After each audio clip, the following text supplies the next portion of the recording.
Ja, Tlingit Tlingit the Yinch Cocker Snake. I'll tell you a little bit about the Tlingit language. Basically, the dynamics, as I understand it, not only being able to speak a little bit of the language, but how you understand it compares different from the English language very highly, not only because of the pronunciation of words, different sentence structures, so on and so forth, but it takes less in most cases in the Tlingit language to describe something or to let people know what's going on or what we're doing versus the English language takes a lot of words to do otherwise.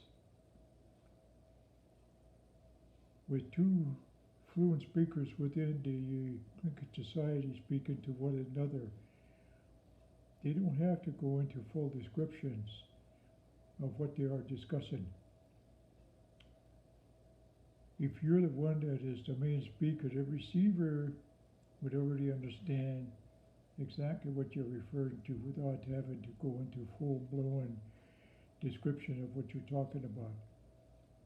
For example, if I was carrying a rod and I'm walking down the street and my friend stops me, asks me in Tlingit, shawat go kan. Good day, sweet on it good. Shawat go kan is my Tlingit name. He asked me, where am I going? My response to him, because he saw my rod, I would tell him, Quad Shahut Aya. Short, pretty term, short term. Quad is a trout, Shahut is to fish for trout with the rod. That's it. And he probably would say, Quad Lichlechait, Quad Lichlechait. Hopefully you'll get lucky. That's my response. So this is it. So many times the language is, we don't get too involved with personal discussions like you would in the English language. Here's what probably the same scenario would look like in the English language. Hi George, where are you going? I see you got a rod. Can you do some fishing? Well, the guy had already answered everything that I probably would have been responding to him in. Then I would have said, okay, I would say, yes, the tide's just right. I'm going to go try to see if I can catch some trout. And the other guy would probably say, well, hopefully you get a few. And I said, yeah, me too. So you can see just that discussion probably took twice as long versus the English language. I'm in the Tlingit language. So this is a little bit about the dynamics of the Tlingit language versus how the English language sounds. This is the reason why, in my mind, you can't create a whole bunch of different words because the English language is there. If we have words already in place, you shouldn't have to try to create a whole bunch of words just to try to compare it with the English language. That'll really throw off the traditional way that we speak our language. And also, it is understood, the people listening to you that understands Tlingit already knows. It's just a way, like the scenario about stopping in the street. It's just another way of a greeting. You can't just walk by the person you should have at least some little short discussion. And that's sort of like our hello. We don't have goodbye in our language. So it's just a friendly chat, a respectable chat. And these kinds of scenarios could show up in every different way.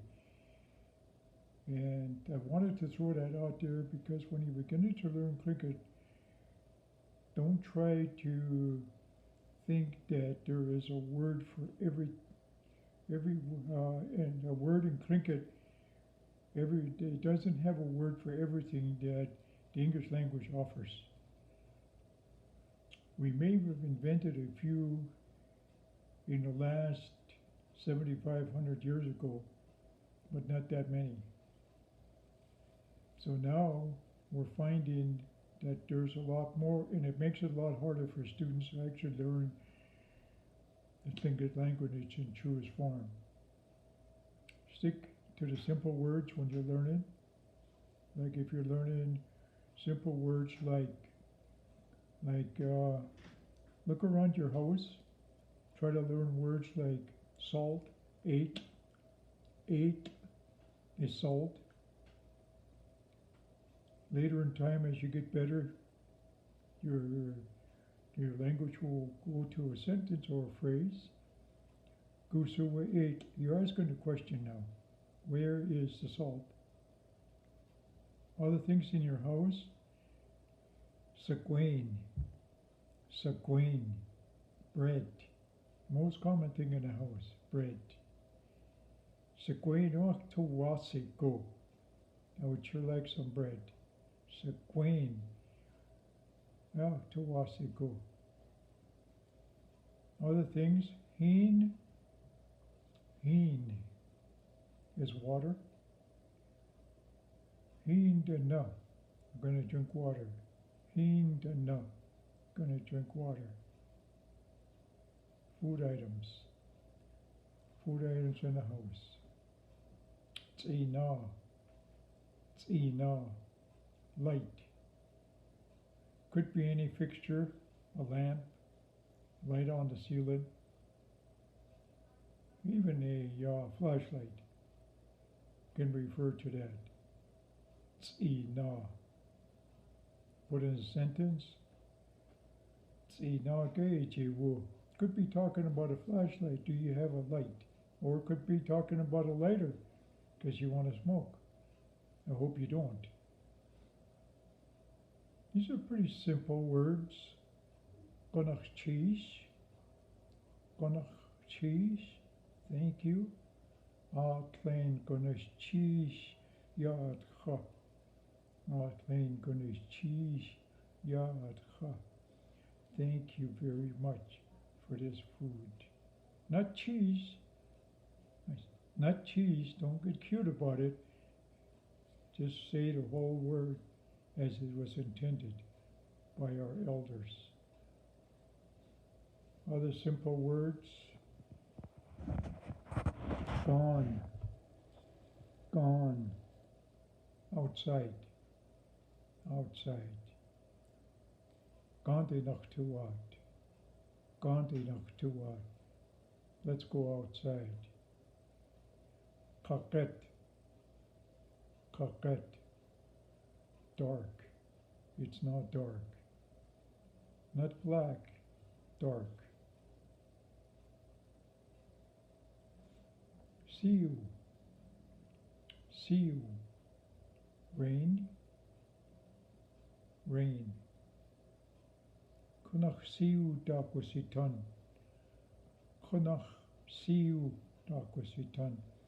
It is really raining.